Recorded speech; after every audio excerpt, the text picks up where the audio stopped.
చేసిన పాపం ఎలా పోవాలి? శరీర బాధ రూపంలో పోవాలి. పుణ్యం ఎలా పోవాలి? శరీరానికి కలిగిన సుఖం రూపంలో పోవాలి. పాపపుణ్యములను రెండింటినీ అనుభవించడానికి భగవంతుడు ఇచ్చినటువంటి ఒక ఉపకరణం ఈ శరీరం. దీనితోటే మళ్ళీ ధర్మం చెయ్యాలి, పుణ్యం చెయ్యాలి, మంచి పనులు చెయ్యాలి, మంచి మాటలు చెప్పాలి. తద్వారా పాపము వలన బాధం ఎంత కష్టో తెలిసింది కాబట్టి మళ్ళీ బాధ రాకూడదంటే పాపం చేయకుండా ఉండాలి. పుణ్యాన్ని చేసుకోవడానికి ఇది శరీరం ఉపకరణం. అందుకు కాళిదాస మహాకవి శరీరమాద్యంకులు ధర్మసాధనం అంటాడు. ధర్మం చేయడానికి ఇది సాధనం. అది తెలుసుకుని ప్రవర్తించాలి. లేకపోతే దీంతో పాపం చేసే దుఃఖం వద్దంటే ఎలా మానుతుంది?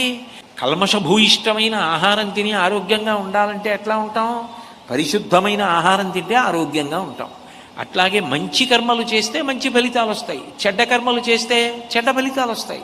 నీకు మంచి ఫలితాలు కావాలనుకుంటే చెడ్డ కర్మలు చేయకుండా ఉండడం ఒక్కటే లోకంలో పరిష్కారం అవుతుంది. సృష్టికి లయకి మధ్యలో ఉన్నదే స్థితి.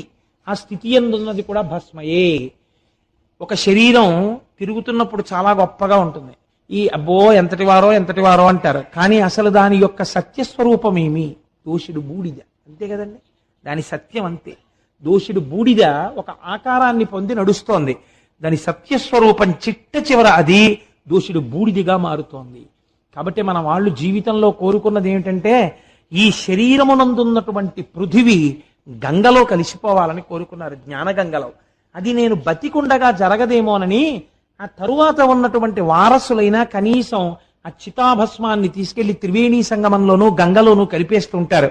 మన వాళ్ళు భస్మయందు ఎంత పూనికతో ఉండేవో పూర్వతరాలు మీరు జ్ఞాపకం చేసుకుంటే భస్మ యొక్క వైభవము చెప్పడానికి ఎన్ని రోజులు చెప్పినా తరగదు.